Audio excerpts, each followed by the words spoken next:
Eight part की starting में देखते हैं क्यूजिंग को, जहाँ पे वो फेफे और जोशी को बता रही होती है कि वो बाय चांस उसे एक ऐसा किसी का पर्सनल एल्बम मिला है जिसमें बहुत सारी मिचेंग की फोटोज है, बट वो सारी ही ऐसी है कि वो सामने से नहीं ली गई है। जोशी उससे कहती है कि ये सारी फोटोज देख के ये लग रहा है कि जो भी है उसने लीचेंग से परमिशन लिए बिना उसकी फोटोज खींची है। और फेफे कहती है कि उसे तो गुज़बम्स आ रहे हैं, हो सकता है कि वो स्टॉकर हो। और तभी वो पूछती है क्यूजिंग से कि क्या वो पुलिस को रिपोर्ट नहीं करने वाली। क्यूजिंग कहती है कि ऐसी करने की कोई ज़रूरत ही नहीं, क्योंकि उसका नेचर उसे मालूम है, बट ये पता करना है कि वो इंसान कौन है। और उसे लग रहा है कि ये जो कोई भी है वो मिचिंग के आसपास ही रहता है, और हो सकता है कि उसके दिल में मिचिंग के लिए फीलिंग्स हो। अब वो यही जानने के लिए क्यूरियस है कि वो पर्सन का थॉट क्या है, वो क्या सोच रहा है उसके हस्बैंड के बारे में। क्या उसका हस्बैंड इतना चार्मिंग हैंडसम है कि वो उसके प्यार में पड़ गई। ये सुन के फेफे जोशी को देखते हुए कहती है कि उसे वो लोग नॉर्मल लोगों की तरह तराजू में तोल ही नहीं सकते हैं। और ये कहते हुए वो जा रही होती है, तभी क्यूजिंग उसे कहती है कि वो कहाँ जा रही है। वो कहती है कि उसने तो अपना जो शर्त है वो हार गई, तो वो अभी जा रही है बर्तन धुलने।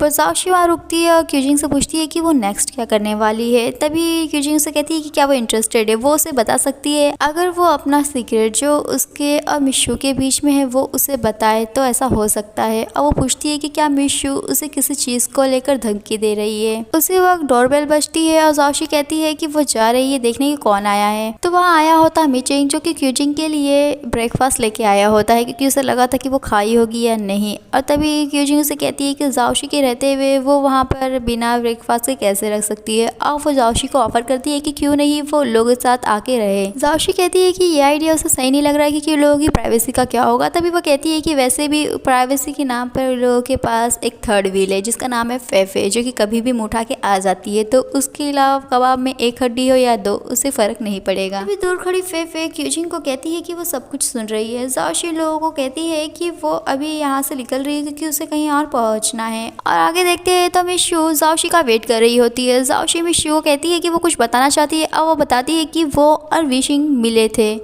तो मिशू कहती है तो क्या उसकी पुरानी यादें ताज़ा हो गई है। जोशी कहती है कि ऐसी कोई बात नहीं है, उसे अभी भी याद है कि उसने उसे क्या प्रॉमिस करा है। मिशू कहती है कि उसकी कोई ज़रूरत नहीं, उन लोग का जो एग्रीमेंट था वो अभी कैंसिल हो रहा है, अगर वो चाहे तो वापस विशिंग के पास जा सकती है। उसी वक्त जोशी मिशू से कहती है कि उसने बहुत दिन पहले उसे कहा था कि अगर वो विशिंग को सब कुछ हारता हुआ नहीं देखना चाहती है तो वो उससे दूरी रहे। इसका क्या मतलब था। मिशू जोशी से कहती है तो उसके ऊपर है कि वो उसका क्या मतलब निकालना चाहती है। दूसरी तरफ क्यूजिंग मिचिंग से कहती है कि क्या वो लंच भी उसके साथ करना चाहेगा। तो मिचिंग उसे कहता है कि उन दोनों का मतलब ऑफिस और कॉलेज काफ़ी दूर है, तो जब तक वो वहाँ पहुँचेगी तो रात हो चुकी होगी। उसी वक्त मिचिंग को मैसेज आता है और वो कहता है कि उसे चलना होगा। और फिर जो क्यूजिंग है वो कहती है कि वो उससे जल्द ही मिलेगी। इसके बाद देखते हैं जोशी को, जहाँ पे वो जशन वू से मिलने गई होती है, बट वहाँ पर देखती है तो विशिंग होता है, इसलिए वो रिटर्न जा रही होती है। जशन वू उसे रोकता है और कहता है कि उसका बॉयफ्रेंड भी वहाँ पर है, क्यों ना वो लोग बैठ के बात करे। और वो कहता है कि उसने उन लोगों की रिलेशनशिप के बारे में क्यों नहीं बताया। अगर उसे मालूम होता कि शंघाई ग्रुप और यमुना ग्रुप दोनों ही कोलैबोरेट कर रहे हैं तो वो कभी भी उन लोगों की ज्वेलरी पे डाउट नहीं करता। जोशी कुछ कहने ही जा रही होती कि विशिंग वहाँ आता है और जेसन वो को कहता है कि उसकी गर्लफ्रेंड की वजह से ही उन दोनों को साथ में काम करने का मौका मिला है। फिर जोशी विशिंग से कहती है कि किसी के बॉयफ्रेंड होने का झूठ कहना ये उसे सही नहीं लगता है। तो विशिंग कहता है कि अगर ऐसी बात है तो उसे कैसा लगेगा अगर वो लोग बात कर रहे हो और बीच में कोई उसे वॉशरूम में बांध के भाग जाए। तो जोशी को समझ में आता है कि वो ठसन रखा हुआ है, और वो कहती है कि वो उसका दिमाग कल ऐसे ही खराब हो गया था, तो क्या वो इस बात को जाने नहीं दे सकता है। तभी वो कहता है कि क्या उसकी एक्स ने बिना कुछ मतलब के ही उसका फ़ायदा उठाया। जोशी कहती है कि वो मानती है कि उसकी गलती थी और अगर चाहे तो वो उसके ऊपर सेक्सुअल हैरेसमेंट का केस कर सकता है। तो विशिंग जोशी से कहता है कि उसके पास ये सब के लिए टाइम नहीं है, वो बस एक बात पूछना चाहता है उसकी फीलिंग्स के बारे में कि वो उसके लिए क्या है और क्या वो चाहती है उसके पास वापस आना। अगर ऐसी बात है तो वो सब कुछ पिछला भुला सकता है, तो उसका क्या ख्याल है। जोशी तभी सोचती है मिशू के बारे में, जहाँ पे उसने उसे कहा था कि वो फ्री है, वो चाहे तो जा सकती है अगर वो उसका परिणाम झेल सके तो। फिर जोशी विशिंग से कहती है कि वो इतना सिंगल है कि उसे पता भी नहीं चल रहा है कि लोग फ्लर्ट कर रहे हैं या उसे सीरियस ले रहे हैं। अब वो कहती है कि वुमेन दो तरीके से लड़के लोग को डंप करते हैं, और उसका एक तरीका है जो उसने 2 साल पहले किया था और दूसरा है जो उसने उसके साथ कल किया था। बट जो उसने उसके साथ किया उसके इसके लिए उसे भी दुख हो रहा है। इसलिए जॉशी कहती है कि वो लोग एक डेट सेट करे, तब वो उसे सब कुछ भरपाई करके देगी। विशिंग तुरंत ही ये बात मान लेता है, बट वो उसे कहता है कि इस बार वो बातों को अधूरा ना छोड़े, और अगर वो नहीं आएगी तो वो उसके पास आएगा। नेक्स्ट सीन में देखते हैं फेफे को, जहाँ पे वो निंग को चिल्ला रही होती है क्योंकि वो एक छोटे बच्चे को इन्फ्लुएंस कर रहा था झूठ बोलने के लिए, वो भी सिर्फ एक लॉलीपॉप के लिए। निंग फेफे को कहता है कि वो उसका लिटिल एंजल नहीं है जो उसके दिल में रहता है, और वो उसे वो बनना भी नहीं चाहता है, और क्या वो उसके पीछे पड़ी इसीलिए क्योंकि उसे कोई और नहीं मिल रहा। फेफे कहती है कि उसे कोई नहीं मिल रहा, अगर वो चाहे तो लड़कों की लाइन लग सकती है, और उसे वो वहाँ पे नील आ रहा होता है तो फेफे निंग को छुपा देती है। नील फेफे से पूछता है उसके वहाँ आने का कारण, तो वो बताती है कि वो अपने रिश्तेदार के कुछ बच्चों को वहाँ लेकर आई है। फिर नील उसे थैंक यू कहता है क्योंकि उसे लगा था कि वो उसकी रियल आइडेंटिटी जान गई है तो वो उससे दूरी बना लेगी। और नील फेफे से माफी मांगते हुए उसे एक गिफ्ट देता है जो कि फेफे नहीं लेती है क्योंकि वो काफी एक्सपेंसिव दिख रहा होता है। तभी वो उसे एक दूसरा सामान देता है और वहाँ से जा रहा होता है। फेफे उसे कहती है कि उसने तो वो अपना गिफ्ट लेके ही नहीं गया है। नील फेफे से कहता है कि वो जो गिफ्ट लेके आया है लग रहा है कि वो उसे काफी ज्यादा सूट करेगा, तो वो नेक्स्ट टाइम उसे वो पहन के जरूर दिखाए। इसके बाद फेफे आवाज देती है निंग को जो कि वहाँ पर नहीं होता है, और फिर वो देखती है उस गिफ्ट को जो कि नील लेके आया है, और उसे देखने के बाद जोर से चिल्लाती है कि वो उसे कभी भी सूट नहीं करेगा। दूसरी तरफ देखते हैं निंग को, तो उसके हाथ में होती है फेफे की गिफ्ट जो कि हो सकती है रिंग या पेंडेंट। वो भी कंफ्यूज होता है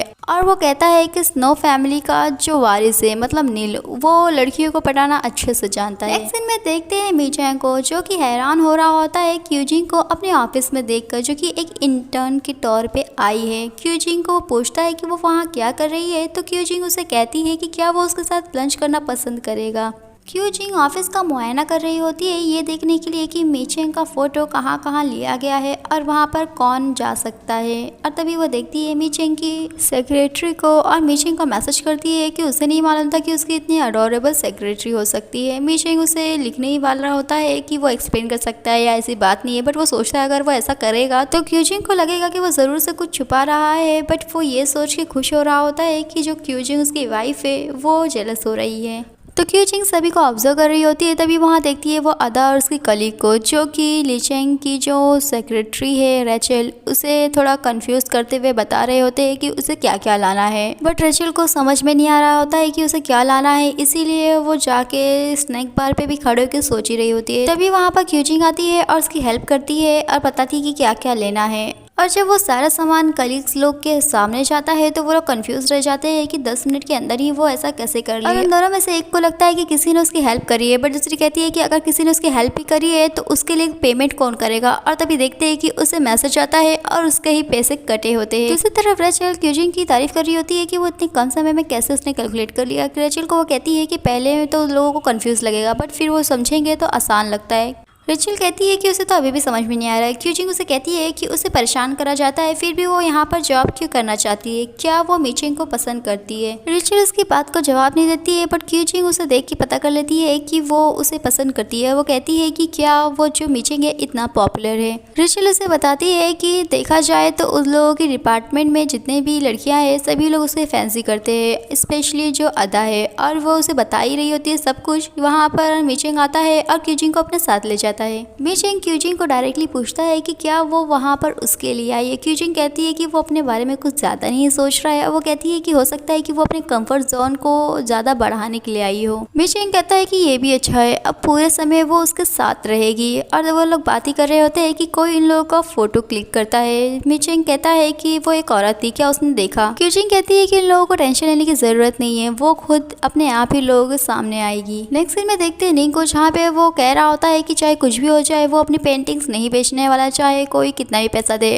और फिर वो अपने मैनेजर से पूछता है कि क्या वो जो खरीदने के लिए कह रहा है वो उसे एक मेंशन दे सकता है, क्योंकि अभी उसे रहने के लिए कहीं पर भी कुछ जगह नहीं है। और नेक्स्ट मंथ में निंग एक घर के सामने होता है और अपने मैनेजर से कह रहा होता है कि उसे यकीन नहीं आ रहा है कि ऐसा कोई शख्स है जो उसे मेंशन देने के लिए तैयार है। बट फिर निंग सोचता है कि कहीं ऐसा तो नहीं कि वो उसके लिए एक जाल बिछा के रखा है कि वो उसे घर में बंद कर देगा और ब्लैकमेल करेगा कि वो जबरदस्ती से घुस के आया है और अभी उसे उसका पोर्ट्रेट बेचना ही पड़ेगा। मैनेजर कहता है कि ये बात सुनकर तो उसके रोंगटे खड़े हो गए, क्या वो ये इस डील को कैंसिल कर दे। निंग कहता है कि चाहे कुछ भी हो जाए अब वो ये डील कैंसिल नहीं करेगा, वो उससे बाद में बात करेगा। और वो अंदर जाता है और देख रहा होता है सारी चीज़ों को और कहता है कि ये काफ़ी अच्छा है। तभी पीछे से वहाँ वेशिंग आता है और कहता है कि अभी तो उसका माइंड चेंज हुआ होगा। निंग उसकी बात सुनकर कहता है कि लग रहा है कि वो उसके काम को कुछ ज़्यादा ही पसंद करता है। ये कह के वो मुड़ता है तो वेशिंग उसे देखता है और देखते ही रह जाता है। निंग वेशिंग को देखता है और कहता है कि वो उसे ऐसे क्यों देख रहा है, हालांकि उसे मालूम है कि वो भला का खूबसूरत है, बट फिर भी वो उसे भी बताना चाहता है कि वो भी ठीक ठाक ही दिखता है। उसी वक्त वेशिंग उसे कार्ड दिखाते हुए कहता है कि उसका नाम शू निंग है, क्या उसका नाम निंगफे नहीं।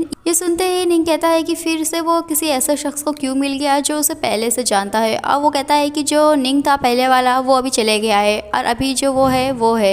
और वो वेशिंग को कहता है कि भले ही वो लोग एक दूसरे को जानते हो बट वो उस मेंशन में रहने वाला है। वेशिंग उसे एग्री करता है तो निंग कहता है कि वो पहला शख्स है जिसने इतने फटाक से उसकी बात मान ली, नहीं तो लोगों को तो थोड़ा दिल लगता है ये समझने में कि उसकी मेमोरी लॉस हुई है। और निंग ऐसे ही कुछ कह रहा होता है और वहाँ पर रखी हुई चीज़ पे पैर पड़ता है और फिसल के गिर जाता है।